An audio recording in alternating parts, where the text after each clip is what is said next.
파트 3. 하나님의 선하심을 받아들이라. 14. 용서는 죄를 막는 백신이다. 마리아는 내 환자가 아니라 우리 교회 교인이었다. 하루는 예배 후 그녀가 내게 다가왔다. 괴로운 눈빛과 심란한 기색으로 보아 뭔가 고민이 있는 게 분명했다. 그녀는 힘이 잔뜩 들어간 목소리로 머뭇머뭇 주저하며 말했다. 두려운 게 분명했다. 나한테서 문제의 답을 얻지 못할지도 몰라 두려웠을까? 그보다 내가 내놓을 답이 자신을 더 깊은 고민에 빠뜨릴까봐 더 두려웠던 것은 아닐까? 그녀의 외동딸 실비아는 25살로 최근 헥터라는 젊은 남자와 결혼했다. 결혼 전부터 마리아는 헥터가 미덥지 않았지만 그런 말을 입 밖에 내지는 않았다.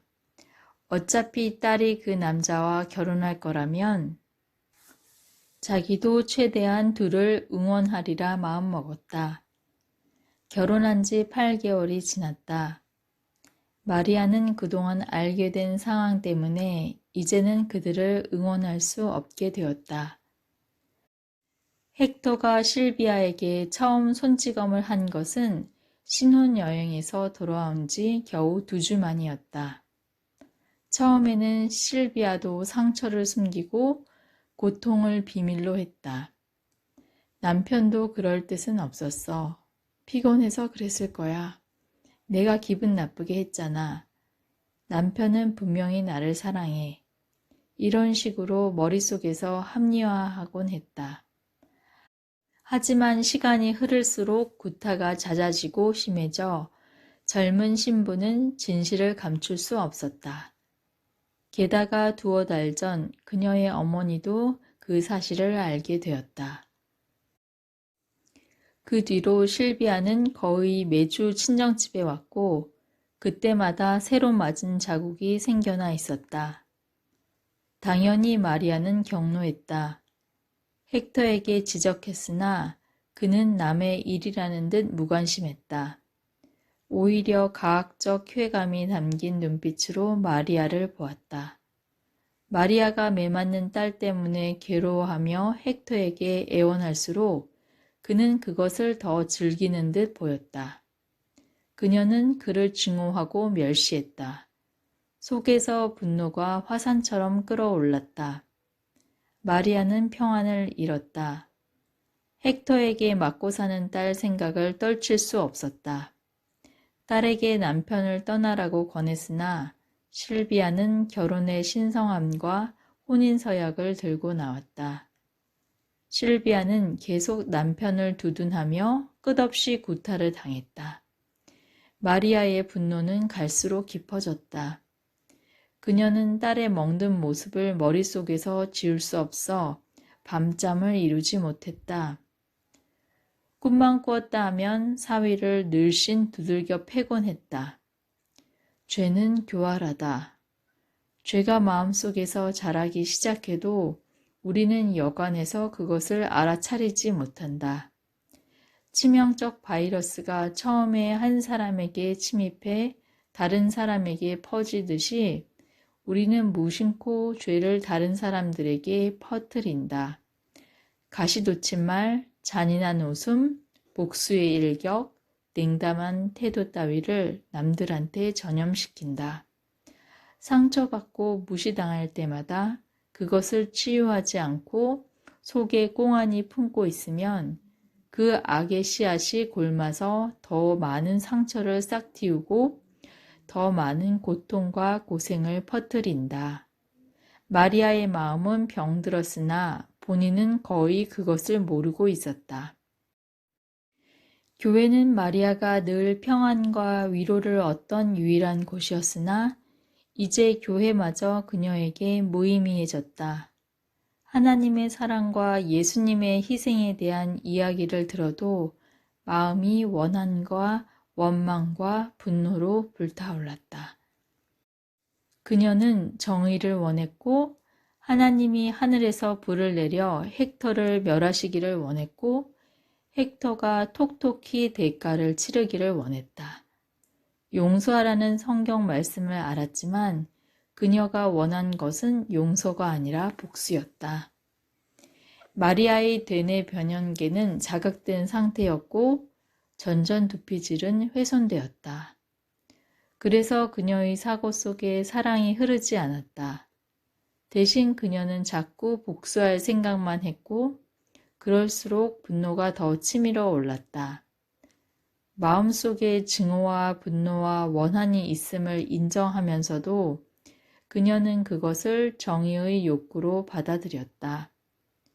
죄라는 악성 바이러스가 침입해 그녀의 마음을 지배하고 있었다. 바이러스를 퇴치하지 않으면 그녀를 파멸에 빠뜨릴 것이었다. 마리아의 문제는 헥터가 아니라 헥터를 향해 타오르는 마음속의 분노와 증오와 경노였다. 평안을 원한다면 그녀는 용서하지 않으려는 독소를 마음속에서 잘라내야 했다. 나는 마리아에게 말했다. 하나님이 주신 유일한 무기, 곧 우리 마음을 그런 괴로움에서 자유롭게 해줄 무기는 용서다. 평안을 원한다면 그녀는 헥터를 용서해야만 한다. 하지만 마리아가 듣고 싶었던 말은 그게 아니었다. 그녀는 자신의 복수욕을 만족하게 해줄 해답, 헥터에게 고통을 안겨줄 해답을 원했다. 자신의 복수욕을 눈감아줄 신을 원했다. 그래서 그녀는 나에게 화를 내며 돌아와서 가버렸다. 수많은 사람이 그런 복수욕 때문에 하나님에 대한 거짓말에 매달린다. 그런 경우 실제로 우리는 가혹하게 복수하는 신, 내 이기적 복수심을 충족시켜줄 신을 원한다. 하지만 하늘에 계신 우리 아버지에 대한 진리는 전전두피질을 치유해 그 결과로 대뇌 변형계가 진정되고 복수욕이 가라앉는다. 하나님에 대한 거짓말을 고수할 때만 뇌가 증오의 길을 계속 갈 수 있다. 죄는 음흉하다. 헥터는 마리아에게 직접 죄를 짓지 않았다. 헥터가 죄를 지은 대상은 실비아였다. 하지만 실비아를 향한 그의 폭력은 마리아의 마음속에 잔인한 욕망을 불어넣었다. 그런 아기가 이미 증오와 앙심과 경노라는 악성 종양을 낳기 시작했다. 이 종양을 제거하지 않으면 결국 그것이 마리아의 마음속에 있는 모든 선을 잠식해 버릴 것이다. 속히 영적이고 근본적인 내면의 수술을 받지 않는 한 마리아는 헥터처럼 비정한 사람이 되고 말 것이다. 용서, 죄를 막는 백신. 우리를 구박하고 학대하고 이용하는 사람들을 용서할 때 우리는 죄가 퍼지지 못하게 막는 것이다. 용서를 통해 이기심의 재앙이 중단된다. 용서를 통해 원한과 원망과 복수욕이라는 독소가 폐기된다. 용서를 통해 우리는 예방 접종을 한다. 그뿐 아니라 죄의 해독제인 하나님의 사랑을 퍼뜨린다. 하나님의 사랑과 용서를 받는 것도 특권이지만 그 사랑이 우리를 통해 세상으로 흘러나가게 하는 것도 특권이다. 다른 사람들을 용서할 때 우리는 악과 죄의 유일한 해독제를 유포한다. 하지만 거짓이 남아있는 곳에는 사랑이 흐를 수 없다. 안타깝게도 잘못된 해독제를 받아들인 사람들이 너무 많다. 그것은 돌팔이 약장수의 원조인 옛뱀, 즉 사탄이 팔고 다닌 가짜 약이다. 많은 사람이 너그럽게 용서하기는커녕 엄격한 정의와 의로운 복수의 정책을 내세워 왔다. 그게 바로 사탄의 약이다. 하나님은 우주를 다시 자신과 연합시키려고 지금도 예수님을 통해 역사하고 계신다. 요한복음 17장 20절에서 21절, 에베소서 1장 10절. 하지만 정죄의 교리는 세상을 하나님과 화목하게 하고 사람들을 사랑으로 서로 연합하게 하는 게 아니라 오히려 적대감과 증오를 조장하고 분열을 날로 더 심화시킨다. 그야말로 독사의 독이다. 성경이 말하는 정의. 테러리스트들이 4대의 여객기를 납치해 미국을 공격한 지 9일 만인 2001년 9월 20일에 조지 W. 부시 대통령은 상하 양원 합동 회의에서 연설했다. 그 연설에서 그는 어떤 식으로든 우리는 반드시 적들을 처단해 정의를 시행할 것입니다. 라고 공언했다. 그의 요지는 분명했다. 미국이 그 악독한 범죄를 저지른 자들을 끝까지 찾아내 벌을 가하겠다는 뜻이었다. 당신은 대통령의 이 말이 범죄한 인류를 향한 하나님의 태도를 닮았다고 생각하는가? 복수심에 찬 한 국가의 정의가 하나님의 정의를 정확히 대변하는가? 하나님이 우주를 운영하시는 방식이 죄인들이 이 땅의 정부를 운영하는 방식과 같다는 결론이 옳은가? 아니면 하나님의 정의도 우리의 정의와 같다고 해석할 때 우리는 그분을 잘못 대변하고 치유의 사랑을 막는 것인가? 예수님은 내 나라는 이 세상에 속한 것이 아니니라. 요한복음 18장 36절 이라는 말씀을 통해 하나님의 정부가 우리의 정부와 다르다고 암시하신 게 아닐까? 성경에 보면 이 땅의 정부들은 잔인한 짐승들에 비유되는 반면 예수님은 어린 양에 비유되는데 거기에는 그만한 이유가 있지 않을까? 두 체제의 운영 방식이 뭔가 다르다는 의미가 아닐까? 인간의 정의와 하나님의 정의는 서로 다르지 않을까? 이사야 55장에 하나님은 자신의 방법이 타락한 인류와는 완전히 다름을 계시해 주시지 않는가? 악인은 그의 길을, 불의한 자는 그의 생각을 버리고 여호와께로 돌아오라. 그리하면 그가 긍휼히 여기시리라. 우리 하나님께로 돌아오라. 그가 너그럽게 용서하시리라. 이는 내 생각이 너희의 생각과 다르며 내 길은 너희의 길과 다름이니라. 여호와의 말씀이니라. 이는 하늘이 땅보다 높음같이 내 길은 너희의 길보다 높으며 내 생각은 너희의 생각보다 높음이니라. 이는 비와 눈이 하늘로부터 내려서 그리로 되돌아가지 아니하고 땅을 적셔서 소출이 나게 하며 싹이 나게 하여 파종하는 자에게는 종자를 주며 먹는 자에게는 양식을 줌과 같이 내 입에서 나가는 말도 이와 같이. 이사야 55장 7절에서 11절. 이는 하나님의 정보와 그분이 일하시는 방식이 우리와 다르다는 말씀이 아닌가? 그래서 그분은 자신이 너그럽게 용서하시며 사랑의 법으로 이 땅에 생명을 내신다고 말씀하시는 게 아닌가? 그분의 정의는 죄인들이 행하는 일과는 다르지 않을까? 어느 체제에서든 정의란 해당 기관의 법에 기초한다. 남의 얼굴을 치는 행위가 권투에서는 정당하지만 야구에서는 부당하다. 어떤 행위가 정당하고 부당한지는 스포츠 종목별로 운영기관에서 규정한다. 시속 250km로 운전하는 행위가 독일의 아우토반에서는 정당하지만 미국에서는 그렇지 않다. 미국의 법규는 다르다. 마찬가지로 하나님의 정부의 정의는 하나님의 법에 기초한다. 그런데 하나님의 법은 사랑의 법이다. 그러므로 하나님의 정의는 언제나 하나님의 성품인 사랑의 표현이다.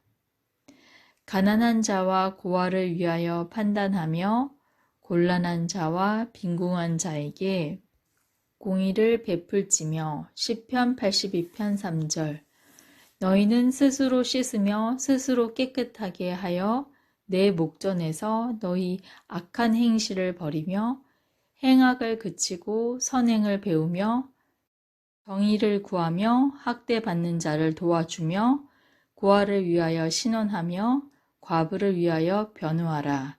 이사야 1장 16절에서 17절. 그러나 여호와께서 기다리시나니 이는 너희에게 은혜를 베풀려 하심이요 일어나시리니 이는 너희를 긍휼히 여기려 하심이라. 대저 여호와는 정의의 하나님이심이라. 이사야 30장 18절.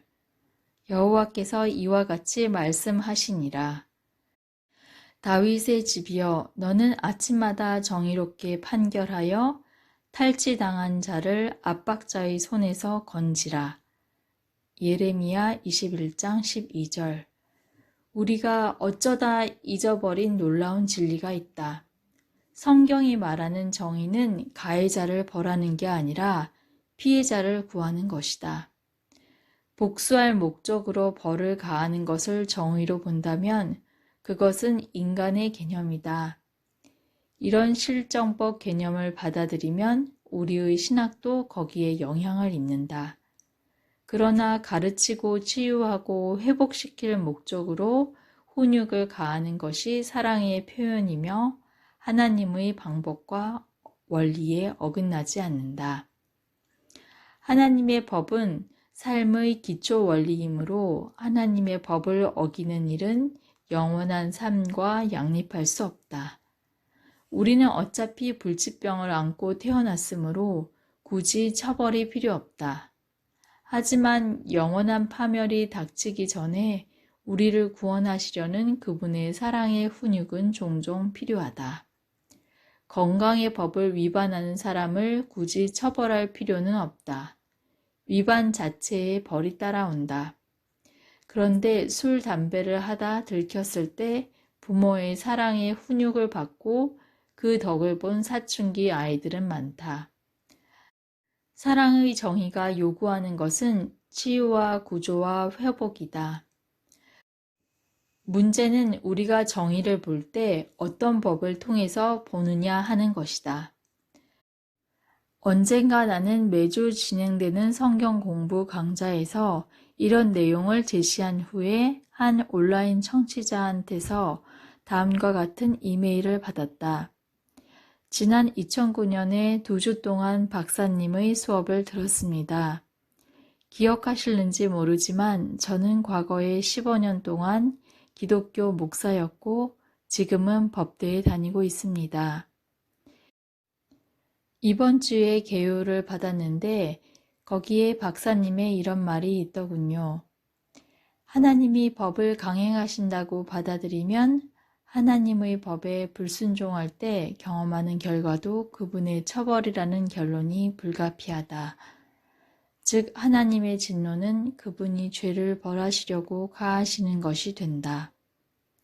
법대에서 공부하다 보니 형사처벌과 민사 제재에 대한 저의 관점이 개발되고 있습니다. 저의 하나님관을 법정에도 접목해야 할까요? 더 구체적으로 말해서 형벌을 보는 관점에는 두 가지, 즉 공리주의와 응보주의가 있습니다. 공리주의는 범죄인을 교정하고 설득하려 하며 초점이 치료와 정신과적 상담에 있습니다. 물론 이 관점도 범죄인을 감금하기는 합니다. 향후에 일반 대중의 범죄 행위를 확실히 예방하기 위해서이지요.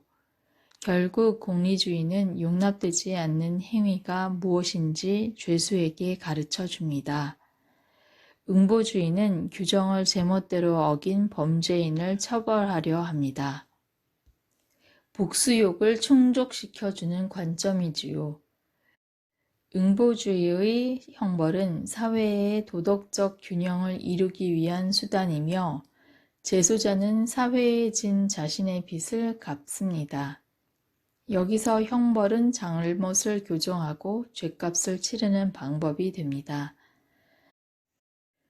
잘못된 하나님과는 형사처벌에 대한 응보주의 관점과 공통점이 많아 보입니다. 반면에 형사처벌에 대한 공리주의 관점은 구원을 회복으로 보는 관점과 공통점이 많습니다. 그렇다면 저는 범죄인을 대할 때 지혜와 치유와 사랑의 하나님관에 의거해야 할까요? 제가 선택한 하나님관이 살인범과 강간범과 강도범과 절도범이 받을 벌의 종류에까지 영향을 미쳐야 할까요? 다시 말해서 저의 영향력을 구사하여 범죄인에 대한 처벌을 종식해야 할까요? 그리하여 범죄인을 감옥에서 석방하여 재활그룹이나 치료과정 등에 두어야 할까요? 또는 아예 처음부터 범죄인을 감옥에 보내지 말고 자기 죄의 자연적인 결과만 거두게 해야 할까요? 이것은 아주 타당한 고민이다. 하나님의 사랑의 법을 깊이 생각하는 사람들은 많이들 그런 고민을 토로한다. 여느 사랑의 부모처럼 하나님도 미성숙한 사람들을 돕기 위한 임시 방편으로 실정법 개념의 규율을 사용해 오셨다. 그래서 많은 사람이 하나님의 법에 대해 혼란에 빠진다. 엄마가 아이에게 찻길에서 놀면 매를 맞는다고 규율을 주었다고 하자. 이 규율을 어겼을 때 진짜 문제는 매가 아니라 물리학의 자연법 위반 자체다. 자동차와 아이의 몸이 충돌하면 그 법의 지배를 받는다. 유전과 처벌의 강행은 아이와 누구인지 모를 운전자와 나아가 부모를 보호하기 위한 것이다. 아이가 차에 치이면 자연법을 어긴 결과를 당한다. 회초리의 취지는 복수가 아니라 아이를 안전하게 지키기 위한 임시 방편이다. 아이가 충분히 자라 자율적으로 찻길에서 놀지 않을 때까지 말이다. 우리 그리스도인들은 하나님의 설계를 알지만 아직 죄의 세상에 살고 있다. 세상에는 하나님이 주신 삶의 원리를 모르는 미성숙한 사람들이 가득하다. 그래서 그들로부터 무죄한 대중과 미성숙한 그들 자신을 보호하기 위해 법과 규율을 강행해야 할 때가 많다. 하지만 이런 불가피한 개입을 삶에 대한 하나님의 이상과 혼동해서는 안 된다. 임시 방편인 실정법의 진짜 취지를 잊어서는 안 된다. 미성숙한 사람들은 행동의 결과가 따름을 배워야 한다. 다시 말해서 모든 작용에는 반작용이 따른다. 우주는 자연법에 따라 움직이며 우리의 선택은 결과를 낳는다. 건강한 선택은 건강한 결과를 낳고 해로운 선택은 해로운 결과를 낳는다. 인간의 실정법은 그 원리를 가르치기 위한 수단이자 너무 미성숙해 건강한 원리를 실천하지 못하는 사람들로부터 무죄한 대중과 가해자 자신을 보호하기 위한 수단이다. 복수는 죄인인 인간의 머리에서 나온 개념이다. 복수는 피해자 측에 아무런 유익도 주지 못한다. 복수한다고 살해된 사람이 살아나는 것도 아니고 부러진 뼈가 도로 붙는 것도 아니고 순결이 회복되는 것도 아니고 절도당한 물건이 돌아오는 것도 아니다.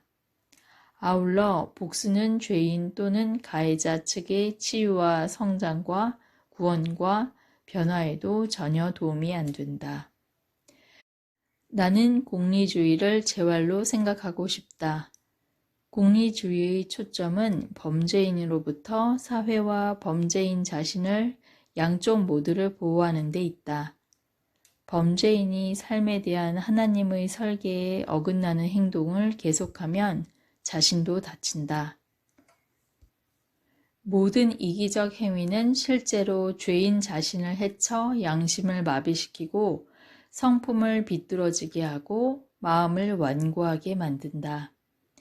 그런 사람을 감옥에 격리해 파괴적 행동을 중단시키면 반성과 재평가와 재활의 기회가 됨은 물론 무죄한 대중을 보호할 수 있다. 하지만 파괴적 광란이 계속되게 그냥 두면 사회에도 해로울 뿐 아니라 범죄인 자신도 결국 영원한 파멸을 면할 수 없다. 따라서 정부가 그런 사람들의 삶에 개입하는 것은 구속의 행위다. 죄의 세상에는 사랑의 원리를 거스르고 범죄를 저지르는 사람들이 있게 마련이다. 체포와 기소와 적절한 처벌은 임시적 결과이며 그런 행동이 해롭고 파괴적임을 본인에게 가르치기 위한 것이다. 동시에 사회를 보호하기 위한 것임은 물론이다. 감금을 통해 재활이 잘 이루어지는 사람들도 있다. 하지만 파괴적 생활이 너무 장기간 고질화되어 사랑과 진실에 반응하는 능력이 영구적으로 파괴된 사람들도 있다. 그런 사람들은 재활의 가망이 없다.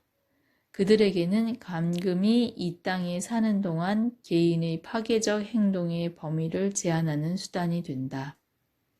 사랑의 사람은 사회를 참으로 안전한 곳으로 만들 가장 효율적인 방책을 모색한다. 가장 안전한 사회란 어떤 곳인가? 어디를 가나 감옥과 간수와 경찰이 넘쳐나는 곳인가?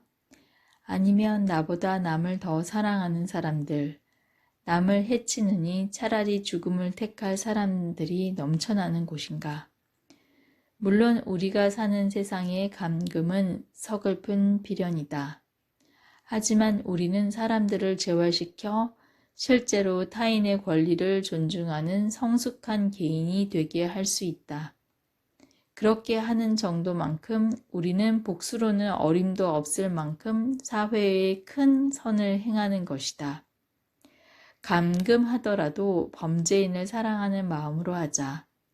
그 사람의 구속과 구원과 회복을 바라는 마음으로 하자. 그게 불가능하다면 남에게 해를 입힐 위험이라도 없게 하자.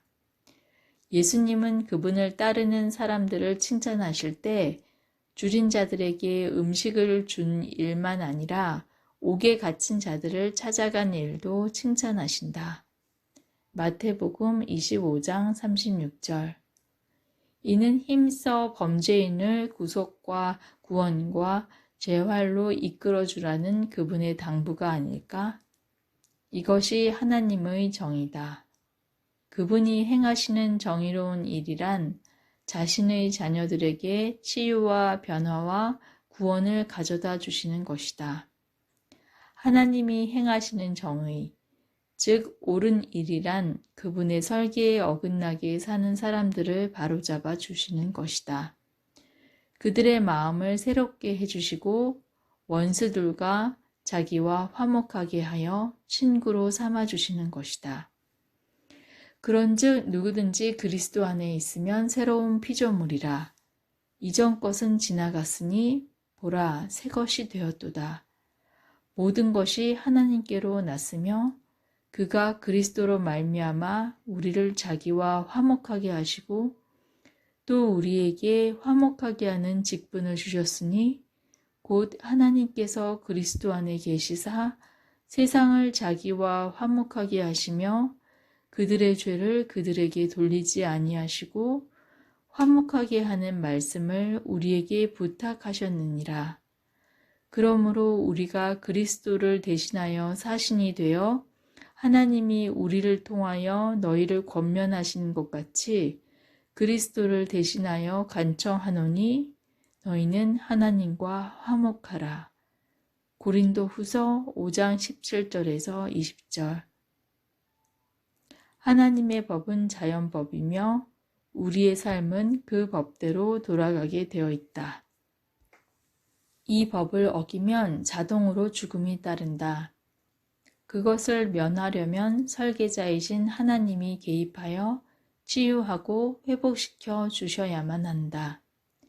우리를 그분의 원수에서 친구로 변화시켜 주셔야만 한다. 이처럼 하나님은 그리스도를 통해 역사하시되 죄인들을 벌하시는 게 아니라 죄에 눌려있는 사람들을 구해주신다. 예수께서 말씀하셨듯이 그분은 우리를 구하러 오셨다. 주의 성령이 내게 임하셨으니 이는 가난한 자에게 복음을 전하게 하시려고 내게 기름을 부으시고 나를 보내사 포로된 자에게 자유를, 눈먼 자에게 다시 보게 함을 전파하며 눌린 자를 자유롭게 하고 주의 은혜의 해를 전파하게 하려 하심이라. 누가복음 4장 18절에서 19절. 마태는 예수께서 병자들을 고치시고 귀신 들린 자들을 자유롭게 하시는 활동을 하나님의 정의의 실현으로 해석했다. 예수께서 아시고 거기를 떠나가시니 많은 사람이 따르는지라. 예수께서 그들의 병을 다 고치시고 자기를 나타내지 말라 경고하셨으니 이는 선지자 이사야를 통하여 말씀하신 바 보라 내가 택한 종 곧 내 마음에 기뻐하는 바 내가 사랑하는 자로다. 내가 내 영을 그에게 줄 터이니 그가 심판을 이방에 알게 하리라. 그는 다투지도 아니하며 들레지도 아니하리니 아무도 길에서 그 소리를 듣지 못하리라. 상한 갈대를 꺾지 아니하며 꺼져가는 심지를 끄지 아니하기를 심판하여 이길 때까지 하리니 또한 이방들이 그의 이름을 바라리라 함을 이루려 하심이니라. 그때에 귀신 들려 눈멀고 말 못하는 사람을 데리고 왔거늘 예수께서 고쳐주심에 그 말 못하는 사람이 말하며 보게 된지라. 마태복음 12장 15절에서 22절. 하지만 용서의 하나님을 믿되 그분의 법이 실정법이라는 개념을 고수하면 그것이 사회에 위험한 결과를 낳는다. 2012년에 오레곤 대학교 심리학부에서 실시한 연구로는 벌하시는 하나님을 믿으면 범죄가 감소하는 반면 은혜의 하나님을 믿으면 오히려 범죄율이 높아지는 것으로 나타났다. 여러 가지 관련 변수를 통제한 상태에서 나온 결과다. 벌하시는 하나님을 믿으면 범죄가 감소하고 은혜의 하나님을 믿으면 범죄율이 높아지는 이유는 무엇일까? 문제는 하나님이 자비로우신 분이라는 진리를 받아들이는 데 있는 게 아니라 하나님의 법이 로마 황제의 법과 같고 하나님의 정부가 인간의 정부처럼 돌아간다는 거짓을 믿는 데 있다. 만일 어떤 지방자치단체에서 제한 속도를 고시함과 동시에 과속하다 걸려도 항상 전원 사면해 준다고 광고한다면 확신컨대 과속이 증가할 것이다. 실정법이 있는데 처벌이 시행되지 않으면 범죄가 악화된다. 하나님의 법을 로마 제국의 실정법 개념으로 받아들이면 그것은 하나님의 성품을 왜곡하는 것이다. 또한 법을 어길 경우 하나님이 그분의 능력으로 범법자를 처벌하셔야 한다고 가르치는 것이다. 그렇게 되면 하나님의 정의는 피해자를 구하는 일이 아니라 9.11 사태 이후의 미국처럼 가해자를 찾아내 처단하는 일이 된다. 따라서 만일 하나님이 우리를 찾아내 벌하고 죽이지 않으신다면 우리는 죄를 지어도 벌이 없다고 착각하게 되고 그리하여 범죄가 증가한다. 하지만 삶이란 하나님의 사랑의 법과 조화를 이루어야만 존재할 수 있음을 모든 사람이 깨닫는다면 어떨까? 남에게 죄를 짓는 사람이 상대의 몸을 해칠 수는 있어도 상대의 성품을 망칠 수는 없음을 사람들이 기억한다면 어떨까? 남에게 죄를 범할 때 사실은 자신의 양심을 마비시키고 자신의 성품을 망치고 자신의 영혼을 죽이는 것임을 사람들이 안다면 어떨까? 즉, 하나님의 설계에 어긋나게 살아가면 자기 자신이 자연적인 결과를 당한다는 사실을 안다면 어떨까? 예수님은 몸은 죽여도 영혼은 능히 죽이지 못하는 자들을 두려워하지 말라고 하셨다. 마태복음 10장 28절. 여기 영혼은 헬라어로 푸시케다. 정신, 심리학, 정신의학이라는 단어가 거기서 나왔다. 푸시케는 우리의 독특한 인격이나 개성이나 정체를 뜻한다. 악한 타인이 우리에게 죄를 짓고 심지어 우리 몸을 멸할 수 있으나 우리 영혼을 더럽힐 수는 없다. 남에게 악을 행하면 오히려 자신의 마음이 완고해지고 하나님이 설계하신 삶에서 자신만 더 멀어진다. 하나님의 자비를 믿는 것이 문제가 아니라 하나님의 법을 오해하는 것이 문제다. 이 모두는 당신이 하나님의 성품과 법을 어떻게 이해하는가로 귀결된다. 눈에는 눈으로. 밥은 눈에 띄게 분노로 끓고 있었다. 얼굴이 벌겋게 달아올랐고 이마에 힘줄이 붉어져 나왔다. 6개월 전에 그의 누이가 집에 왔을 때 밥은 술을 너무 많이 마시고 골아 떨어졌다. 그가 자는 사이에 누이는 그가 어려서부터 수집해온 희귀 동전들을 훔쳐갔고 다른 주로 가서 동전들을 팔아 그 돈으로 마약을 샀다. 밥은 경로했다. 그 뒤로 6개월 동안 밥은 걸핏하면 짜증을 부렸고 조금만 불편해도 버럭 화를 냈고 자기를 무시한 적도 없는 친구들을 괜히 비난했다. 당연히 직장과 가정에서 사람들과 사이가 나빠졌다. 내 상담실에도 아내한테 떠밀려서 왔다. 그녀는 남편이 괴물로 변했다면서 그가 상담을 받지 않으면 자기가 집을 나가 버리겠다고 했다.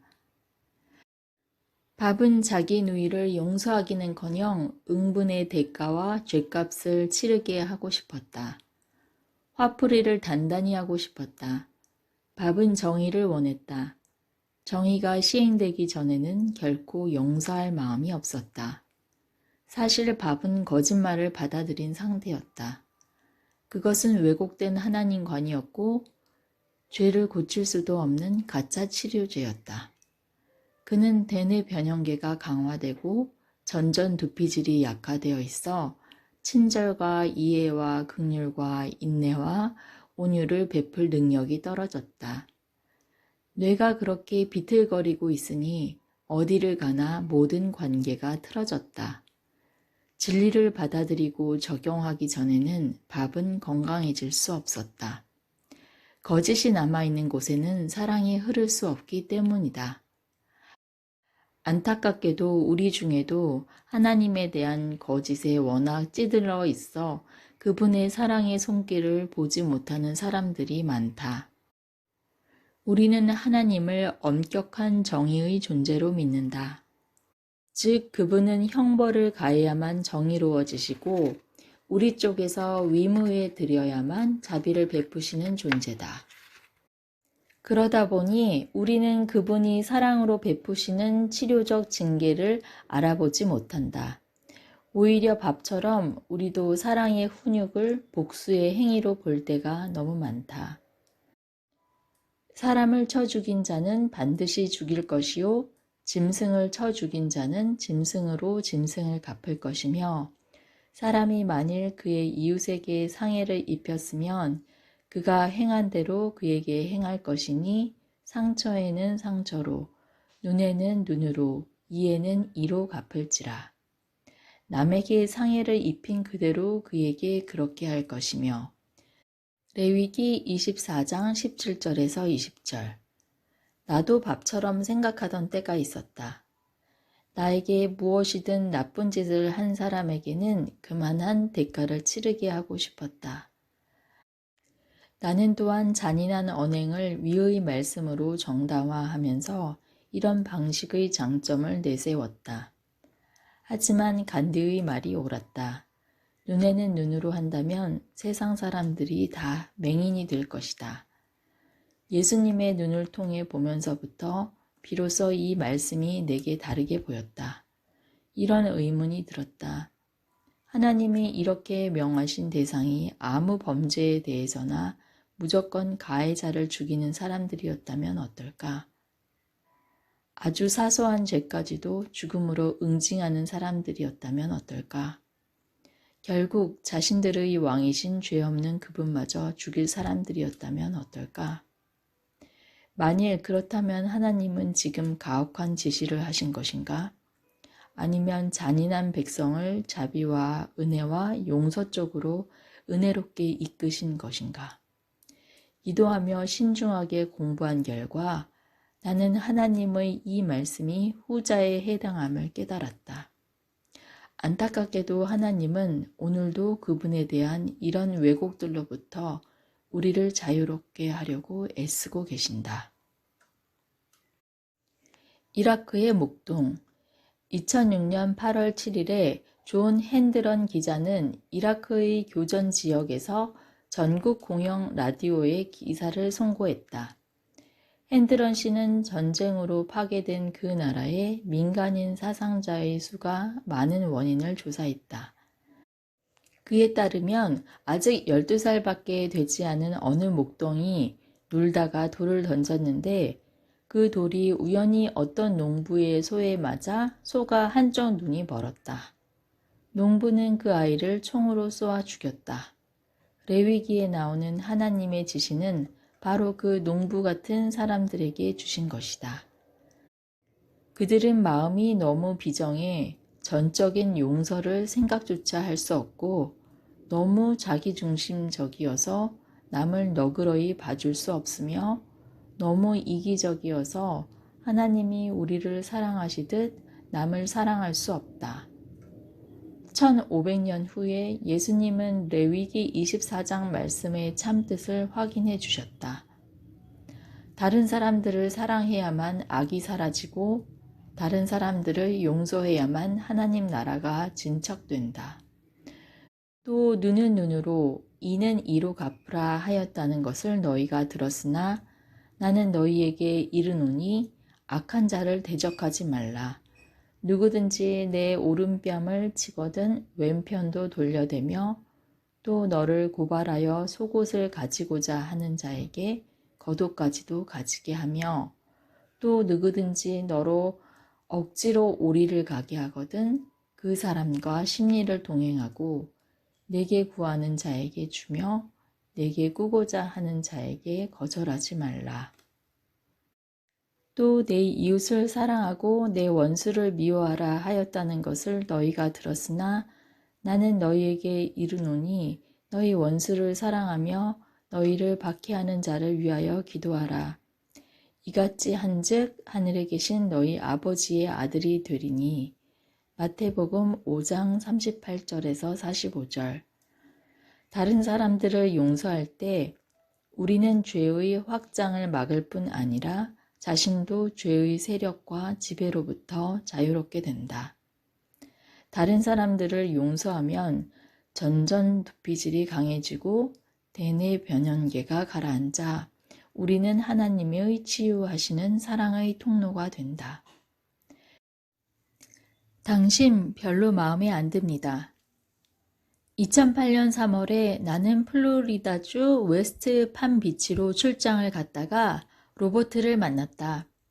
거기서 이틀 동안 신경생물학에 대해 강의를 했는데 강의 장소로 이동할 때마다 그가 운전을 맡아주었다. 로버트는 지성인이었고 하나님을 믿고 사랑한다고 솔직히 말했다. 함께 있는 동안 나는 하나님의 조건 없는 사랑, 용서의 위력, 남을 위한 희생 등에 대해 말했다. 하루는 그가 생각에 깊이 잠겼다가 말했다. 잘 모르겠습니다. 어떤 마약 중독자가 우리 집에 침입해 아내와 딸을 위협하고 있는데 내게 총이 있다면 나는 그를 쏘아버릴 겁니다. 나는 이렇게 대답했다. 좋습니다. 22살 된 마약 중독자가 완전히 정신이 나가서 당신의 집에 침입했다고 합시다. 뻔히 약 기운에 제정신을 잃고 멍해진 그가 당신의 가족을 위협합니다. 물론 당신은 총이 있습니다. 그런데 그 마약 중독자가 하필 당신의 맏아들입니다. 이제 어떻게 하시겠습니까? 로버트는 눈살을 찌푸리며 나를 흘끗 보더니 말했다. 당신 별로 마음에 안 듭니다. 이 가상의 시나리오는 하나님의 입장을 잘 대변해 준다. 우리는 모두 그분이 사랑하시는 존재다. 그분은 우리 각자를 구원해 다시 그분과 연합시키려 하신다. 나보다 남을 더 사랑하는 상태로 되돌리려 하신다. 우리가 나보다 남을 더 사랑하고 너그러이 용서해야 악이 더 퍼지지 못한다. 사랑의 병사 2차 세계대전에 참전한 미군은 총 1,600만 명이었으나 그중 남다른 용맹을 떨쳐 국회 명예훈장을 받은 사람은 431명뿐이다. 그중 한 사람을 알게 된 것은 나에게 특권이었다. 그의 이야기의 전말은 가장 뜻밖의 영웅이라는 책에 실려 있다. 데스먼드 도스는 남부 에팔레치아 산맥 출신의 독실한 그리스도인으로 1942년에 징집 영장이 나오자 기꺼이 입대했다. 종교적 신념 때문에 그는 미국 대통령과 육군 참모총장으로부터 총기를 들지 않고 양심적 참전 기피자로 복무해도 된다는 허가서를 받았다. 도스는 양심적 참전 기피자라는 표현에 이의를 제기하며 양심적 참전 협력자라는 말을 더 좋아했다. 다른 사람을 죽일 수 없다 뿐이지 조국을 위해 일할 수 있어 기쁘다는 것이었다. 하지만 1940년대에는 그게 별로 잘 통하지 않았다. 군대 생활은 쉽지 않았고 총기를 드는 것을 거부한 사람들에게는 특히 더 힘들었다. 77 보병 사단에서 훈련받는 동안 이등병 도스는 조롱과 비웃음과 경멸과 학대를 당했다. 훈련 중 총기를 거부하자 강압과 비난과 회유와 협박이 쏟아졌다. 어떤 부대원들은 강한 불만을 품고 나중에 전투에 투입되면 그를 죽이겠다고 위협하기도 했다. 막사에서 밤중에 그에게 군화와 기타 기물이 날아오는 일은 예사였다. 그래도 도스는 하나님과 매일의 성경 묵상과 기도에서 위안을 얻었다. 보병 중대에서 의무 대대로 옮겨달라고 계속 요청한 결과 결국 도스는 부대 원목의 개입으로 의무병 훈련을 거쳐 77사단 내 전투지원 대대로 전속되었다. 다른 의무병들과 함께 그는 환부의 붕대를 감는 법, 출혈을 먹게 하는 법, 지혈대를 묶는 법 등 여러 응급처치 요령을 익혔다. 하지만 부대원들의 비웃음과 괴롭힘과 적대감은 계속되었다. 그의 부대는 괌, 오키나와 레이테 섬 등 태평양 전선에 배치되었는데 날마다 혈전의 연속이었다. 육군 정보국의 보고서를 통해 확인되었듯이 일본 병사들은 적진의 사기를 떨어뜨리기 위해 의무병들로부터 찾아내 죽이라는 지시를 받은 상태였다. 도스의 중대장은 그에게 총을 들고 다녀 의무병 신분을 감추라고 명령했으나 도스는 거부했다. 대대장이 첫 교전이 벌어지기 전에 그를 본국으로 송환하려 했으나 중대장이 막았다. 도스는 부대에 잔류했다. 그렇게 늘 괴롭힘을 당하면서도 도스는 전우들을 용서하는 태도를 잃지 않았다. 1944년부터 1945년까지 도스는 몇 번이고 이타적으로 적의 포화에 자신을 노출하면서까지 부대원들의 목숨을 구했다. 그 중에는 그를 구박한 사람들도 많았다. 이렇게 너그럽고 이타적인 행동이 줄기차게 계속되자 결국 온 사단이 그에게 탄복했다. 한 전투에서만 그는 높이 120m의 급경사면에서 단신으로 100명을 아래로 내려주어 모두 살렸다. 그동안 자신은 계속 적의 포화에 노출된 상태로 말이다. 중대장이 공로를 인정하고 점호로 숫자까지 확인했는데 도스는 그렇게 많을 리가 없다며 항의했다. 중대장은 공식 표창장에 숫자를 75명으로 낮추기로 했다. 표창장의 내용은 이런 말로 끝난다. 도스 1등병은 극도로 위험한 상황 속에서도 탁월한 용기와 불굴의 의지로 많은 병사의 목숨을 구했다. 군인의 의무를 훨씬 초과하는 혁혁한 용맹으로 그의 이름은 77 보병사단 전체의 하나의 상징이 되었다. 데스먼드 도스는 오랜 훈련 기간 내내 결코 원한을 품지 않았고 용서하는 마음을 잃지 않았다. 우리도 가해자들을 용서할 때 막힘없이 하나님의 사랑을 전하는 도구가 된다. 만일 도스가 악을 기록하고 피해를 계산하고 원한을 품었다면 그의 마음은 두려움으로 가득했을 것이다. 또한 그는 자신이 예배하는 하나님께 그토록 강력하게 쓰임받지 못했을 것이다. 그의 마음이 늘 열려 있어 하나님의 치유하시는 사랑의 도구가 될 수 있었던 것은 다른 사람들을 용서했기 때문이다.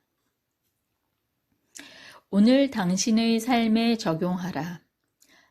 첫 번째, 세 가닥의 증거를 실제로 따져보라. 용서가 치유를 가져다 준다는 원리는 성경, 검증 가능한 하나님의 법들, 경험을 통해 모두 일치되게 입증되는가? 그리스도의 삶에 나타나는 증거는 용서가 하나님의 성품과 방법의 일부임을 확증해 주는가? 그리스도는 자기를 십자가에 못 박는 사람들을 어떻게 대하셨는가?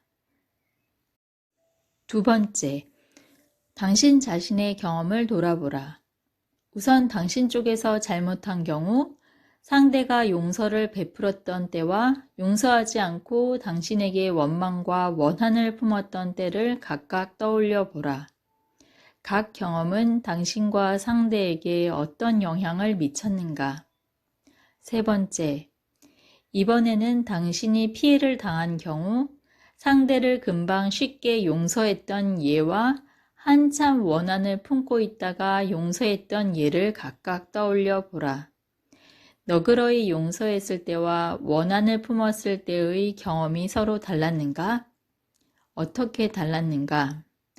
어느 쪽이 당신에게 더 빨리 치유와 평안을 가져다 주었는가? 용서했을 때와 원한을 품었을 때 상대방과의 관계는 각각 어떻게 되었는가?